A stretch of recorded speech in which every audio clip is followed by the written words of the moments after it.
Dear students, welcome in the class. Myself, Dr. Ashish Garg, Associate Professor in Chemistry, seat RN Ruia, Government College, Ramgarh, Shekhawati, District Sikar, Rajasthan. बच्चों, BSc part first में second paper organic chemistry में हमने topic start किया हुआ है alkyl and aryl halides, right? और ये 13th part है। इस भाग से पहले 11th एंड 12th पार्ट में हमने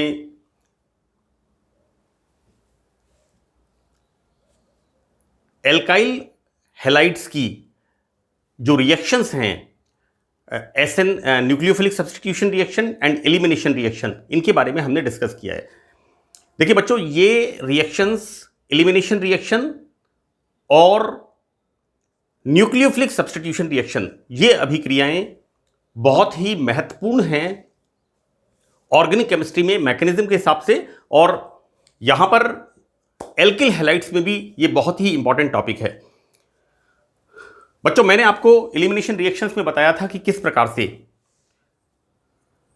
एलिमिनेशन यानी विलोपन अभिक्रिया, हिंदी में इसे कहते हैं विलोपन अभिक्रिया, इसके अंदर एक मॉलिक्यूल से दो परमाणुओं का या दो समूहों का विलोपन होता है, एलिमिनेट होते हैं, बाहर निकलते हैं, राइट? देखिए बच्चों, मैंने यहां पर आपको पार्ट 12 के अंदर, 12th के अंदर E1 and E2 elimination reaction unimolecular and elimination reaction bimolecular, इन दोनों के बारे में बताया था। यहां पर हम बात करेंगे mechanism of E2 reaction and mechanism of E1 reaction, right? एक बात यहां पर बताना बहुत जरूरी है कि elimination reactions, nucleophilic substitution reactions की एक कॉम्पिटिटिव रिएक्शन है, प्रतिद्वंदी अभिक्रियाएं। देखिए बच्चों, मैंने यहां लिखा है कि E2 रिएक्शन व SN2 रिएक्शन में कंपटीशन, प्रतिद्वंदता होती है। हमें यह डिसाइड करना होता है कि this reaction is E2 and this reaction is SN2, right? तो जैसे कि हम देखते हैं कि SN1 reaction is the two step process, मैंने कई बार इसको रिपीट किया है, 1 is the two step process and SN2 reaction is the one step process जिसमें ट्रांजिशन स्टेट बनती है। मैं एलिमिनेशन रिएक्शन बायमॉलिक्यूलर, इसकी क्रियाविधि की बात करूंगा। हम देखते क्या है बच्चों, यह अभिक्रिया एक पद में ट्रांजिशन स्टेट के माध्यम से संपन्न होती है। और देखिए, SN2 रिएक्शन भी एक स्टेप में होती है और वहां पर भी ट्रांजिशन स्टेट बनती है और न्यूक्लियोफाइल बैक साइड से अटैक करता है। मैंने यहां बताया है SN2 रिएक्शन, राइट? हमें यह बहुत जरूरी है यहां पर यह जानना कि किस तरह से E2 रिएक्शन का मैकेनिज्म होगा और किस तरह से E1 रिएक्शन का मैकेनिज्म होगा। बच्चों, विलोपन अभिक्रिया में जैसा मैंने आपको बताया था कि असंतृप्त उत्पाद बनते हैं। देखिए बच्चों, यहां पर we start mechanism of E2 reaction. तो यहां पर क्या होता है, एक ट्रांजिशन स्टेट बनती है और ट्रांजिशन स्टेट बनने के बाद यहां पर फॉर्मेशन होता है इस तरह से असंतृप्त unsaturated compound, this is the alkene, is the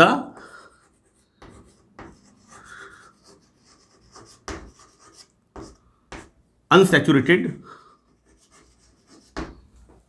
असंतृप्त यौगिक का उत्पादन होता है। बच्चों, example see, this is the isopropyl bromide. बच्चों देखिए, ये होता है CH3 CH CH3, this is the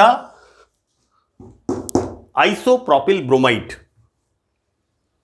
sorry, यहां पर देखिएगा कि आइसोप्रोपिल ब्रोमाइड व सोडियम इथॉक्साइड की इथेनॉल में रिएक्शन E2 प्रकार की होती है। बच्चों, E2 में मैंने आपको बता दिया है one step, SN2 is the one step SN2 में भी ट्रांजिशन स्टेट बनती है और E2 में भी ट्रांजिशन स्टेट बनती है। ये दोनों कॉमन फैक्टर्स हैं। अब इसमें फर्क क्या है कि रिएक्शन किस तरह से होती है बच्चों? देखिए यहां पर इलिमिनेट होता है, तो दिस इथॉक्साइड, हमने क्या लिया है यहां पर? आइसोप्रोपिल ब्रोमाइड की रिएक्शन सोडियम इथॉक्साइड के साथ in the ethanol solvent, right. यहां बच्चों देखिए क्या हो रहा है, दिस इथॉक्साइड आयन, मैं आपको एक बात बता दूं कि ये ethoxide ion is act as a base, as a catalyst, एक क्षारक की तरह काम करता है। ये क्या करता है यहां पर? This will remove out one proton, so these electron shifted here so that this Br minus eliminate, right? यहां पर क्या हो गया? Formation of CH2 double bond CH CH3, so this is the formation of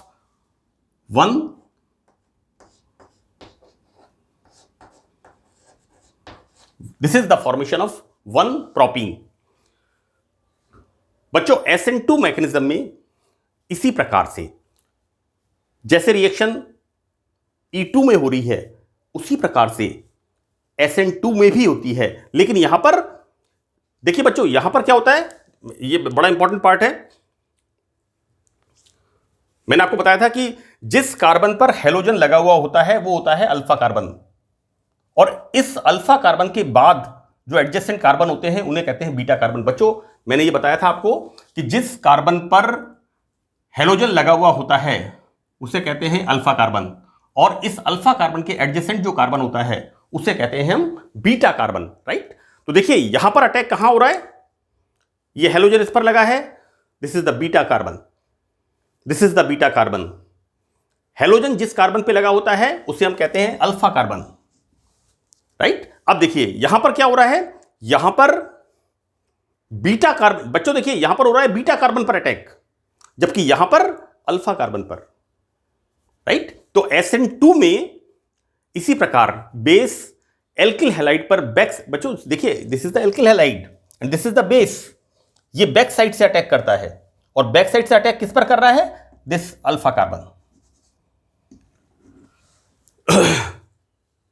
और बच्चों यहां पर बिल्कुल मैंने क्लियर लिखा है कि बीटा प्रोटॉन के स्थान पर अल्फा कार्बन पर अटैक होता है। बच्चों हेलोजन जिस पर लगा है अल्फा कार्बन, और यहां पर क्या हो रहा है, यहां पर हेलोजन जिस पर लगा है alpha carbon, and this is the beta proton के स्थान पर अल्फा कार्बन पर अटैक होता है, right, and formation of this sort of ether, right. तो बच्चों कहने का मतलब यह है कि यहां पर this mechanism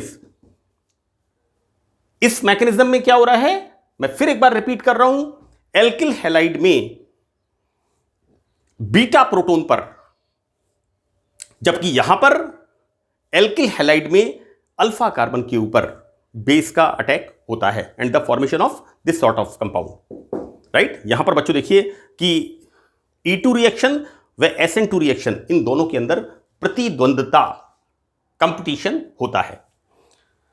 now our next mechanism of the reaction, बच्चों यहां हम देखेंगे कि यह अभिक्रिया एक दो पदों में, SN this is E1,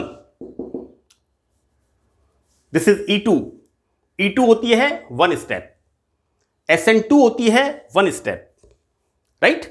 SN2 mechanism is the one step, this is E1, तो E1 होती है बच्चों टू स्टेप, राइट। तो पहले स्टेप में यहां पर बच्चों this carbon is alpha and this carbon is beta, right. यहां पर यह हेलोजन बाहर निकलता है X माइनस, और यहां क्या बनता है, like this remove out, so the formation of C+, this is the carbocation. अब बच्चों देखिए इस कार्बोकैटायन में ये बेस इस पर रिएक्शन करता है, और यहां पर these electron shifted here, so the formation of असंतृप्त यौगिक अनसैचुरेटेड कंपाउंड एल्कीन का फॉर्मेशन होता है। बच्चों यहां पर हम देखते क्या हैं कि दोनों step, this is the one step and this is the second step, तो बच्चों यहां दोनों फर्स्ट एंड सेकंड दोनों स्टेप के अंदर एल्काइल हैलाइड का एक अणु भाग लेता है, राइट। हमने क्या कहा इसको, E1 elimination reaction unimolecular, right. बच्चों एग्जामिनेशंस के अंदर जब आप क्वेश्चन अटेम्प्ट करते हैं, बहुत से बच्चे इसमें इस तरह की गलतियां करते हैं, इसलिए मैं इस चीज को बार बार रिपीट कर रहा हूं कि यहां पर रिएक्शन में 2 मॉलिक्यूल पार्टिसिपेट करते हैं, तो the reaction is E2, this is the biomolecular reaction.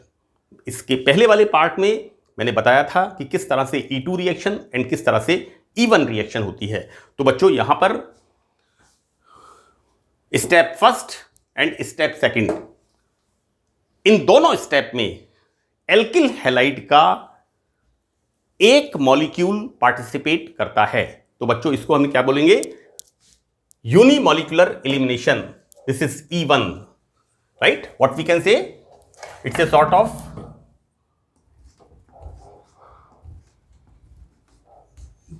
This is the E1 reaction. Example बच्चों इसका है, दिस इज टर्शरी ब्यूटिल ब्रोमाइड।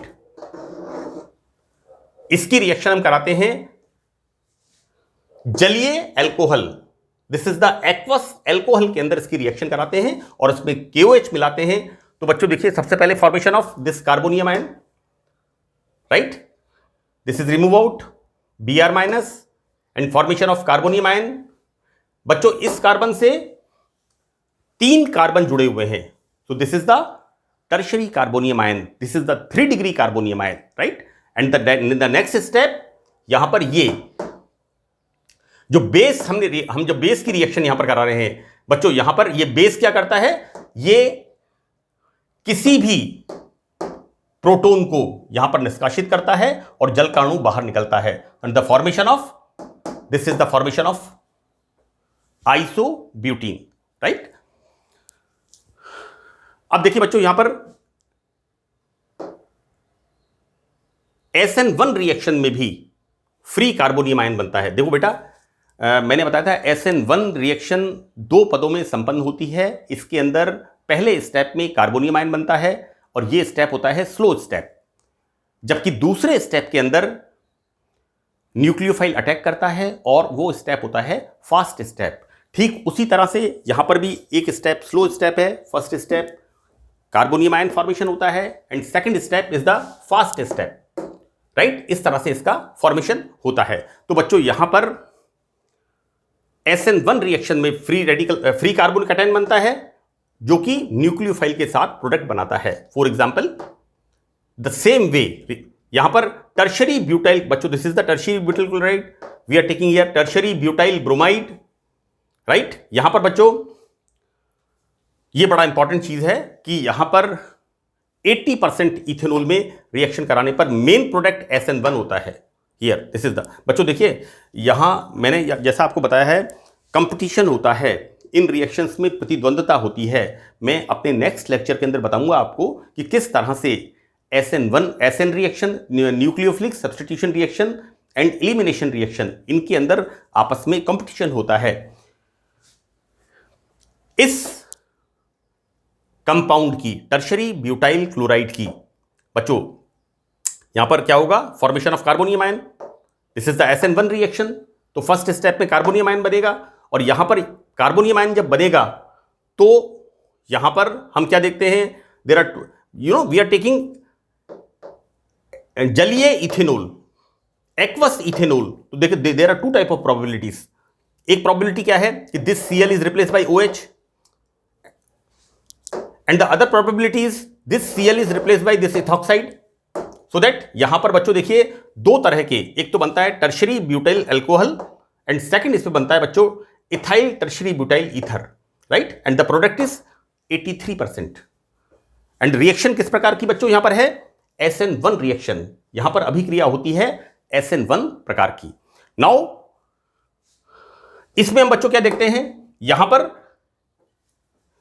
जब कार्बोनियम आयन बनता है, राइट, देखिए मैं जो प्रोबेबिलिटीज की बात कर रहा हूं, SN1 रिएक्शन में फॉर्मेशन ऑफ कार्बोनियम आयन, और वो कार्बोनियम आयन या तो एक्वस OH माइनस के साथ, then formation of this alcohol, या फिर इथाइल अल्कोहल के इथॉक्साइड के साथ, then formation of ether, right. तो यहां पर ये रिएक्शन तो हो गई SN1 रिएक्शन, लेकिन जो रिएक्शन यहां पर होती है एलिमिनेशन रिएक्शन, उसकी पॉसिबिलिटी कितनी है यहां पर? 17%। सो the formation of isobutene and the probability is 17%। So this is the E1 reaction.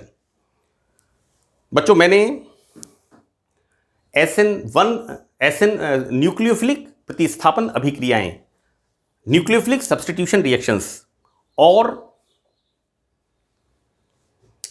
Elimination reactions को मैंने काफी डिटेल में बताया है। और इस पार्ट के अंदर जो मैंने elimination reaction E1 and E2, इसका जो मैकेनिज्म मैंने डिस्कस किया है, उसके अंदर मैंने ये जरूरी समझा है कि मैं यहां पर SN1 एंड SN2 दोनों रिएक्शंस का मैकेनिज्म का कंपैरिजन करके हमने इसको यहां पर बताया है। So that's all in this lecture. Thank you.